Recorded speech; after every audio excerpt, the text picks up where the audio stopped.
Good morning. Today we are going to study an article, Conditions for Obtaining Well-Defined and Steady Interference Pattern. This article is important from theory examinations point of view. Straightforward question विचारला जातो.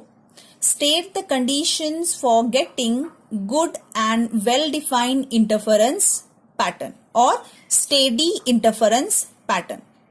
Steady interference pattern means such a kind of interference pattern in which central bright band at its center and the dark bands and bright bands are equally spaced. Note that these bands are equally spaced about central bright band, and such a pattern is called as steady interference pattern. Means first dark band and CBB मध्ये जेवढं distance आहे तेवढंच first bright band आणि first dark band मध्ये असणार आहे. Okay, अशा interference पॅटर्नला वेल डिफाईन आणि गुड इंटरफरन्स पॅटर्न बोललं जातं. याच्याबरोबरच the bright bands should be exactly perfectly bright and the dark bands should be perfectly dark. Means bright बँडची इंटेन्सिटी आणि अँप्लिट्यूड हे मॅक्सिमम असलं पाहिजे आणि डार्क बँडची जी इंटेन्सिटी किंवा अँप्लिट्यूड आहे ते एक्झॅक्टली 0 असलं पाहिजे. सो असा वेल डिफाईन इंटरफरन्स पॅटर्न मिळविण्यासाठी ज्या कंडिशन्स आहेत त्या इथे मेन्शन केलेल्या आहेत. एक्झामिनेशन्स मध्ये फक्त ह्या कंडिशन्स स्टेट करायच्या आहेत, त्या एक्सप्लेन करायच्या नाहीयेत, फक्त स्टेट करायच्या. मी आज ते तुम्हाला एक्सप्लेन करून सांगणार आहे. So the first condition is the two sources of light should be coherent. Okay. So what is mean by the coherent sources of light? Here the two sources which are used, S1 and S2, these two sources are called as coherent sources of light. Means they emits the light waves of the same frequency and with the same phase difference or the constant phase difference which doesn't change with respect to the time.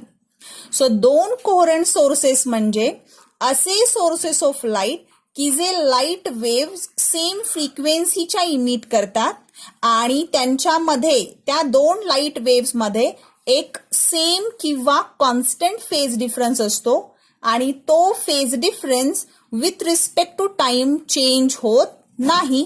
अशा सोर्सेसना coherent sources बोललं जातं. The best method for obtaining two sources और two coherent sources is that those two sources must be obtain by a same source of light. जर एका single source of light पासून दोन sources तुम्ही मिळवले तर त्या दोन सोर्सेसना बोललं जातं कोहरंट सोर्सेस. जर हे फक्त दोन सोर्सेस असतील तर त्यांना मी कोहरंट सोर्सेस बोलू शकत नाही. ते जर एकाच सेम सोर्स ऑफ लाईट पासून डिराईव्ह केले असतील तर ते कोहरंट सोर्सेस असतात. So there are two methods for obtaining the coherent sources of light. First is division of wavefront and second is division of amplitude. MCQ साठी हे विचारलं जाऊ शकतं. डिव्हिजन ऑफ वेवफ्रंट मध्ये त्यांचे एक्झाम्पल्स आहेत in YDSE Young's double slit experiment. Second is the Fresnel's बायप्रिझम.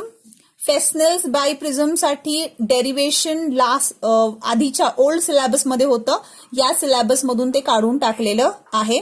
So the two sources which are obtained by using Fresnel's biprism experiment, also they are the coherent sources, and the last one is Lloyd's mirror.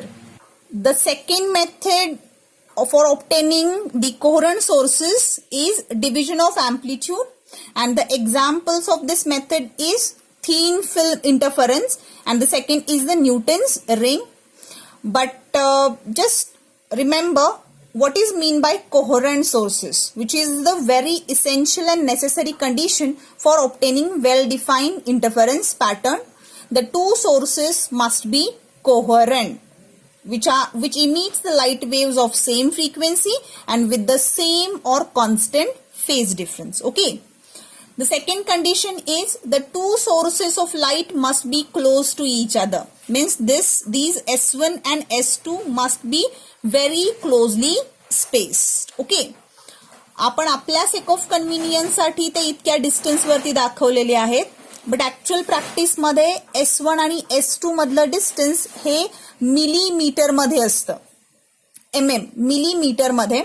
आणि हे का असं पाहिजे, distance small का पाहिजे, तर we know that the expression for fringe width x equals to lambda capital D upon small d. जर हे डिस्टन्स कमीत कमी असेल, if d is small, then the fringe width will be maximum. Okay, so we can easily distinguish between the fringes on an interference pattern. जर हे distance खूप large असतं तर सगळे फ्रिंजेस कॉम्पॅक्टली स्पेस्ड असते, खूप जवळ जवळ असतात आणि आपल्याला त्यांच्यामध्ये इझिली डिस्टिंग्विश करता आलं नसतं. So the two sources of light must be closely spaced. Okay, this is the second condition.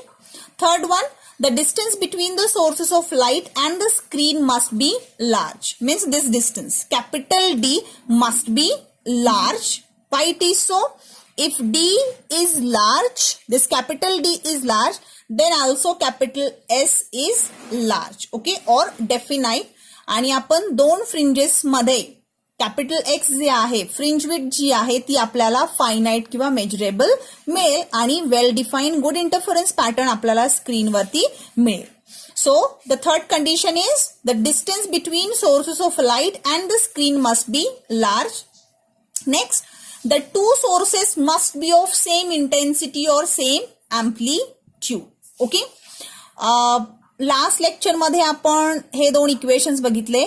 R maximum is equal to A1 plus A2 and R minimum is equal to A1 minus A2.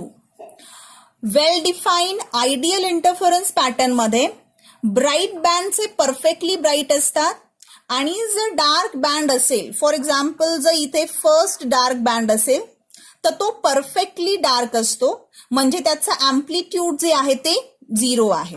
So हे कधी possible आहे, dark band साठी amplitude 0 when are minimum equals to 0. आणि हा R minimum 0 कधी होणार आहे, जर हे दोन अँप्लिट्यूड सेम असतील तर. सो जर दोन सोर्सेस ऑफ लाईटचे अँप्लिट्यूड्स किंवा त्यांनी इमिट केलेल्या वेव्हचे अँप्लिट्यूड सेम असेल तर आणि तरच आपल्याला मिनिमम रिझल्टंट अँप्लिट्यूड और रिझल्टंट इंटेन्सिटी 0 मिळेल, म्हणजे तो परफेक्टली डार्क बँड मिळेल आणि ब्राईट बँड हा परफेक्टली ब्राईट मिळेल. Next condition, the two sources of light must B monochromatic. Mono means single, Chrome means colour. These two sources of light should emit the light of color of the same wavelength or of the same color. This is the next condition to obtain well-defined interference pattern. जर आपण polychromatic source वापरले, for example white light, तर white light मध्ये total 7 different colours आहेत, VIBGYOR. So ते colours आपापसामध्येच interference करून वेगवेगळे interference pattern स्वतःचेच बनवतील आणि आपल्याला इथे ओव्हरलॅपिंग मिळणार आहे इंटरफरन्स पॅटर्न वरती. त्यामुळे आपण पॉलिक्रोमॅटिक सोर्स ऑफ लाईट इंटरफरन्सच्या एक्सपेरिमेंट मध्ये यूज करू शकत नाही, आपण monochromatic source of light use करतो. Next, the sixth condition is the two sources of light must be narrow. So these two sources of light are actually like this, the linear slits having very smaller width. Means these two sources of light must be narrow. Okay. And the last one is the two waves should be in the same state of polarization. And in our previous lecture, we have studied this concept of polarization. And its explanation is beyond the scope of our syllabus. So just by heart these 7 condition or maximum 4 or 5 condition. थिअरीसाठी फक्त state म्हणून या conditions विचारल्या जातात. Thank you.